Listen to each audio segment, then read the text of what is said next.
right. Well, I have had my first request for a video on fasting, an introduction. A friend of mine is interested in starting a intermittent fasting protocol, schedule, whatever you call it. And him and his wife have a reason to do it. And I thought that I could maybe give a little primer video just to sort of give them a little bit of a an intro to it. First of all, contrary to what you may think, intermittent fasting is it's not a diet. It's a way of eating and not eating. So there are reasons to do it, whether it's weight loss, whether it's cellular regeneration through autophagy, cleansing. There's lots of reasons to fast.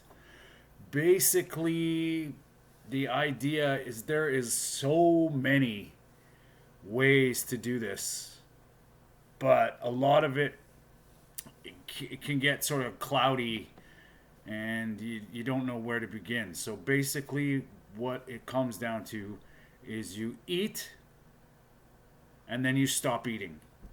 And then you don't eat again until you start eating. If that makes any sense at all, it should.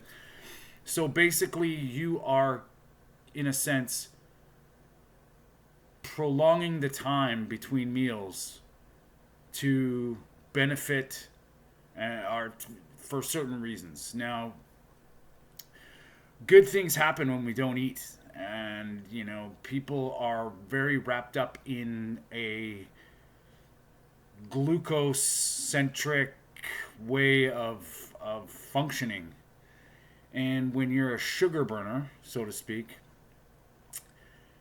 your brain requires, we'll say, 25% of your homeostatic energy, which means while you're doing nothing, just being, your brain is an energy hog. So it's used to sugar. It's used to having energy available at all times. Bang.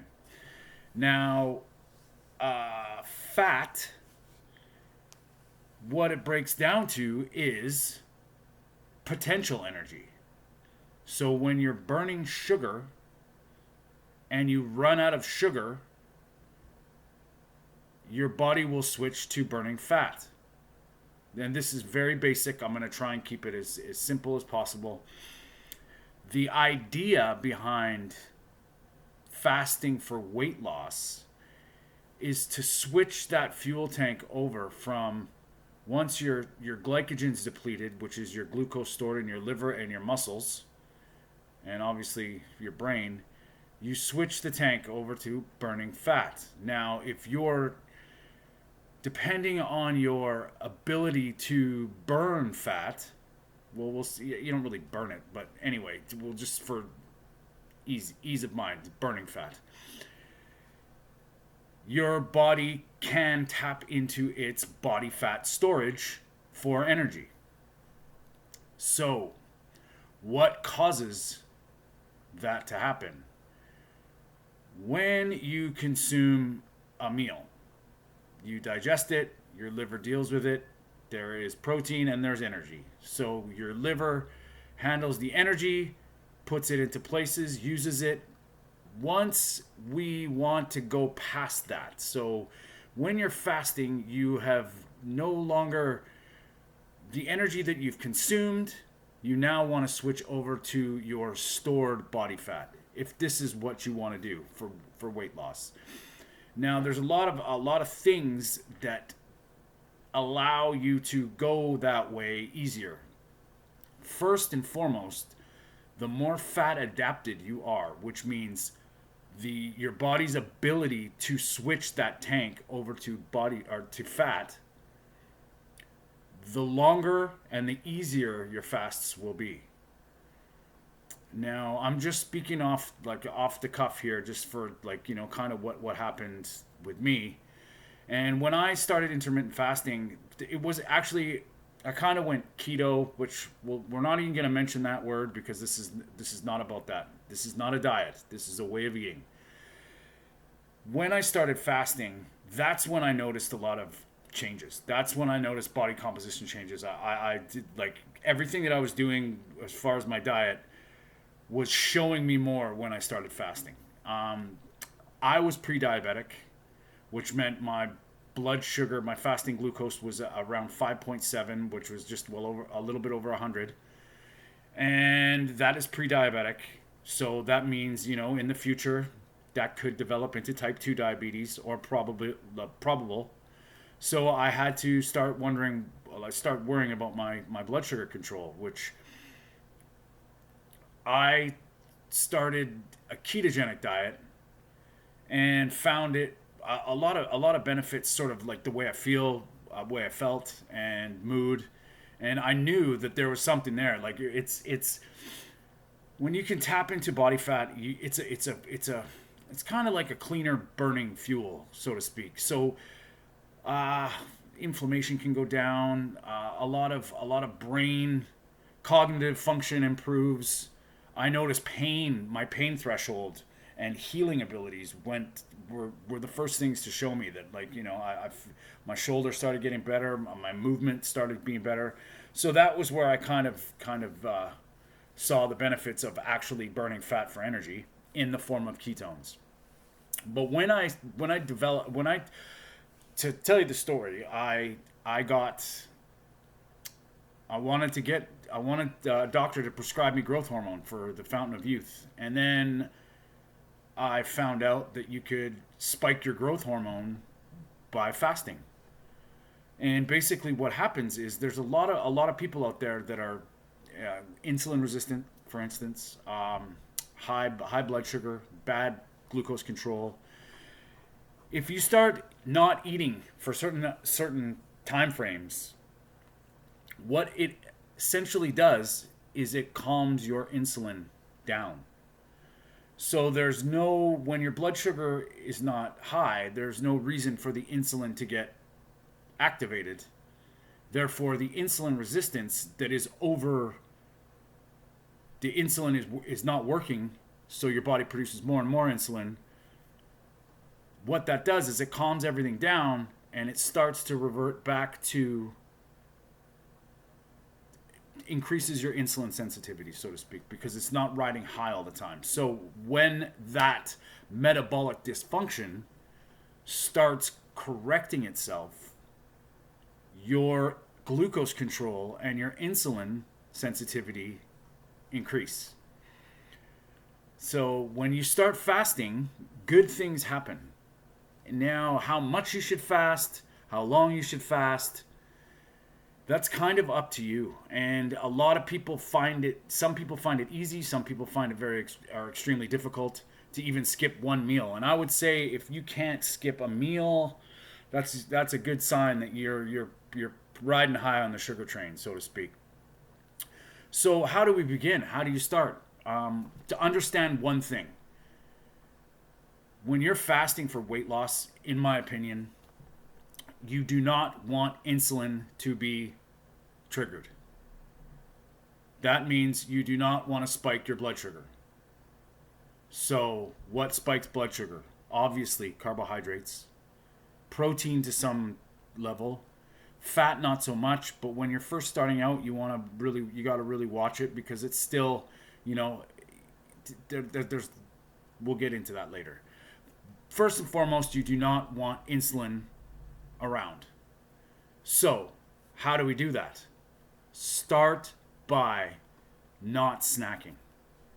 You don't think about it right now, tomorrow, the next day. Think about what happens a year from now, a year and a half from now, 2 years from now. You will come into your own intuitive way of eating if you follow through with this, and you will be liberated by the false hunger. So start by realizing that sugar, the more times you eat sugar in the day, the more insulin gets spiked. Depending on the severity of your insulin resistance, that will cause problems. So we want to back off the amount of times that you eat sugar, first and foremost. It's going to be a little bit hard because there's a little bit of signaling going on there and some hormonal dysfunction where there's hormones, ghrelin, leptin, insulin, glucagon. They're all doing this thing where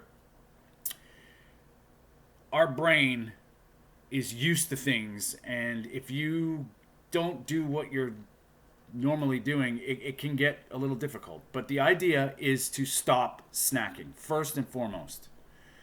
The next thing would be to stop eating at a certain time, preferably a few hours before bedtime, and not eating until the next day as late as you can.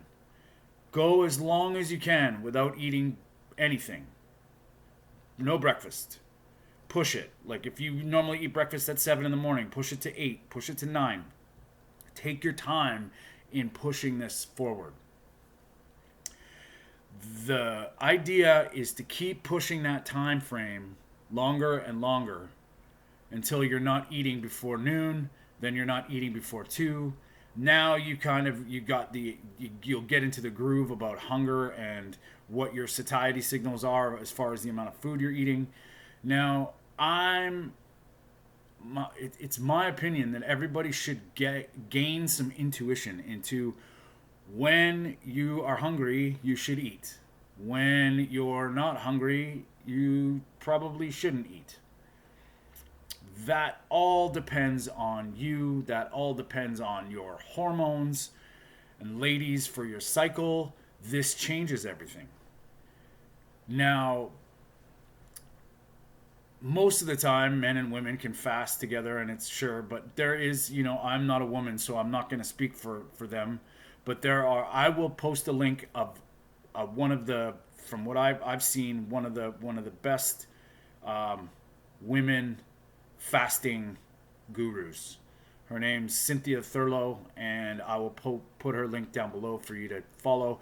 She has protocols that you can follow, and what I would suggest is take one person's idea about fasting and take it. If you just go and start looking at fasting, everybody's got their own ideas, whether it's OMAD, which is 1 meal a day, 2MAD, which is 2 meals a day, or 16-8 or 18-4. See, already you're confused, right? Don't worry about it. The most important thing is stop eating and start eating as long as you can. So that means you are automatically fasting, and include your sleep. Your sleep is fasting, right? So when you're fasting for weight loss, you have to be weary about how your body deals with food. But to be honest with you, that's secondary. I mean, obviously, the more fat adapted you are, which means the ability your body can switch fuel tanks and burn fat, the easier your fasts will be.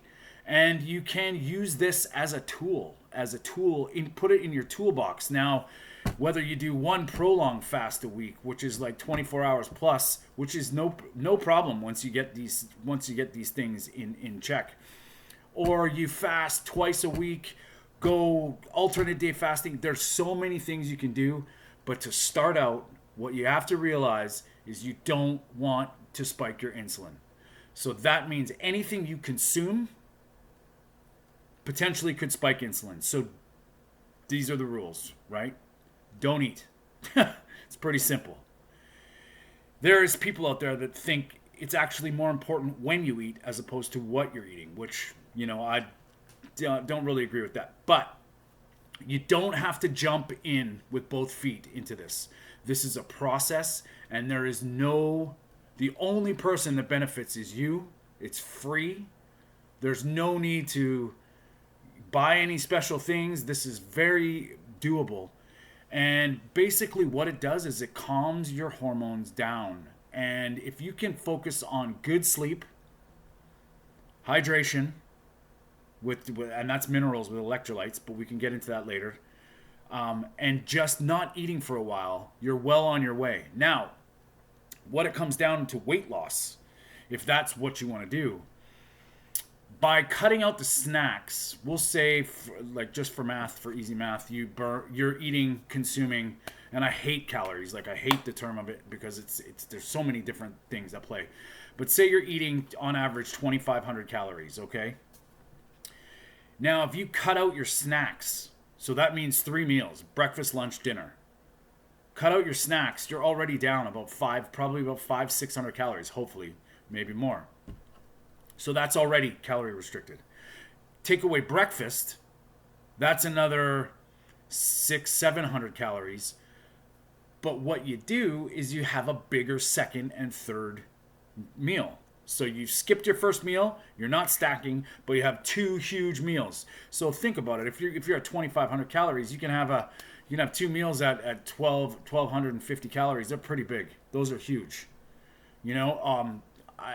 Depending on your activity level, that could be more. Now, I would also suggest if you're going to go the low carb approach, which is never a bad thing to, especially when you're starting to fast and understand that fat is good. You want to eat till you're full so that carries you over.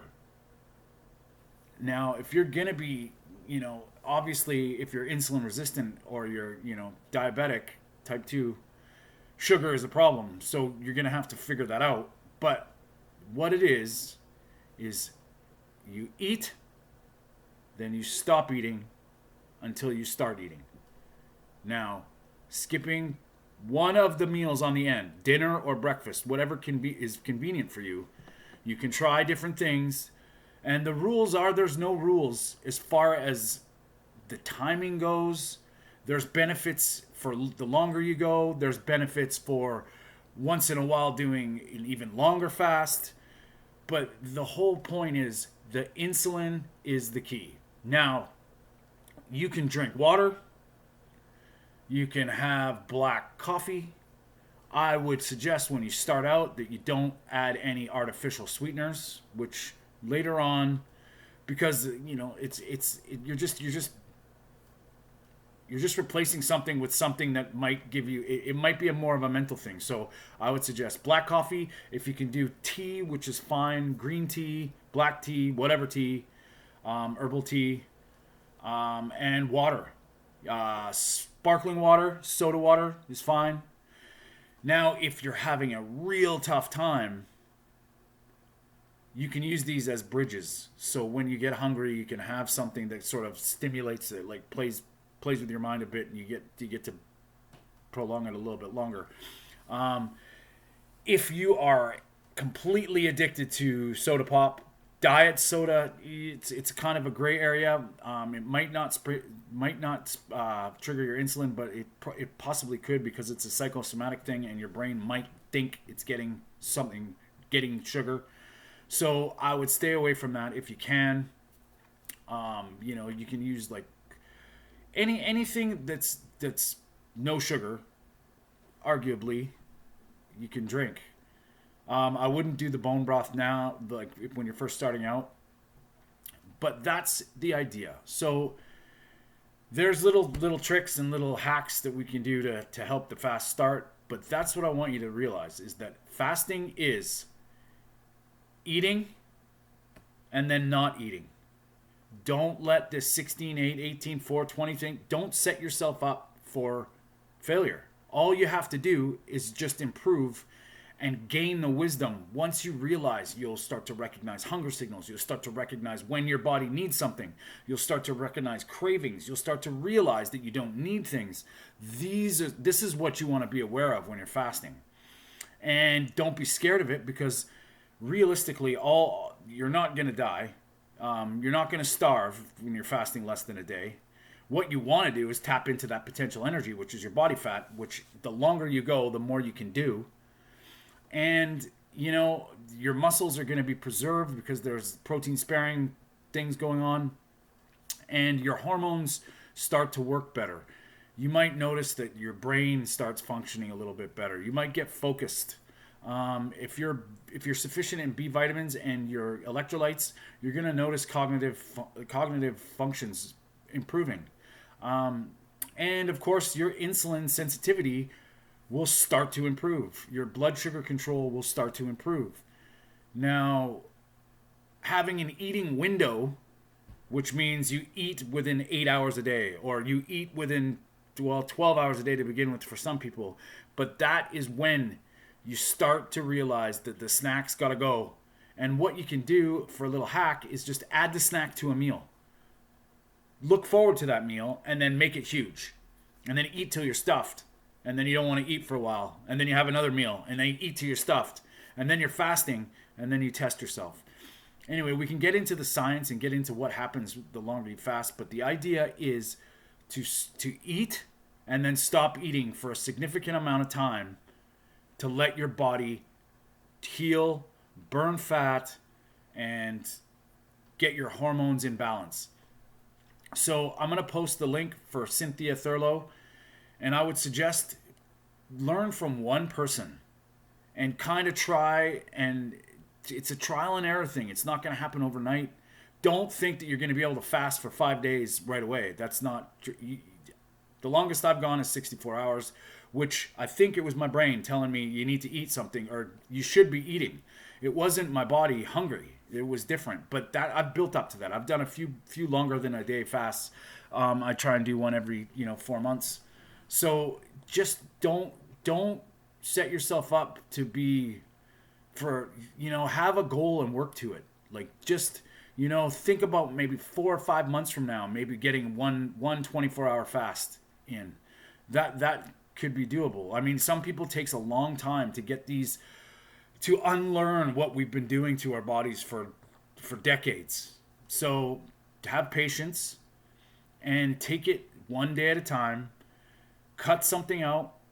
Stop snacking. Try and push breakfast as long as you can for now, and then you'll figure out things on your own, and you'll start to realize that start to feel better. And then don't think about weight loss. I hear this a lot, and for one, you should be worried about lean muscle.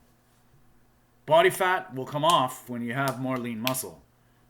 And if you get healthy the right way, you'll lose weight. It will just happen. You don't have to starve yourself. You don't have to suffer. You don't have to write this all down, and you just have to have a few little tweaks, a few little goals, and you just get them, and then you gain momentum, start building, and then all of a sudden you're going to be a fasting wizard, and you're going to be never hungry, and you're going to choose what you want to eat when you want to eat it, and you're not going to let the grocery aisle dictate anything. Your hormones will be in sync. You'll feel great. You'll wake up. You'll sleep well. That's what happens. And then the side effect is your body comes into its own and you lose body fat. Yay. Right? So start off small, aim small, miss small, and just start easing into it. You're done the first job. The first step is to want to change, and use this as a tool. It's not a diet. This is a new way of eating, and the rules are very bendable, and they're your rules. You make them because it's your body in the end, right? So I hope this helps. Let me know, and we can take it a step further. But I'm gonna put that link, Cynthia Thurlow, and I wish you all the best. And if anybody needs any help starting a fasting protocol, there are ways, and we stick this in your toolbox. You can ask my Uncle Steve. He's we've done this, and now he's sort of his own boss. He knows what to do, and he knows how to dial it in and step on the gas when he needs to. And fasting is a very, very valuable tool. And there is definitely things that you can do to make it easier. And there is certain pitfalls that, I'll be happy to share. Anyway, I'm going to keep this, so hopefully not keeping it too long. Please, guys, if you can like this, that would be great. And if anybody, you think this will benefit anybody, please share it. All right? And for all the new people, subscribe. I'm just a guy who is doing my best to give you information from a non-scientific standpoint, because I love the science and I love researching stuff, and I'll do the work, and hopefully I can convey this to you in easy terms. And I'm questioning everything. I'm sick and tired of they said. Who's they? And I'll tell you what, we're going to change that. All right, guys, stay strong, and we'll talk soon.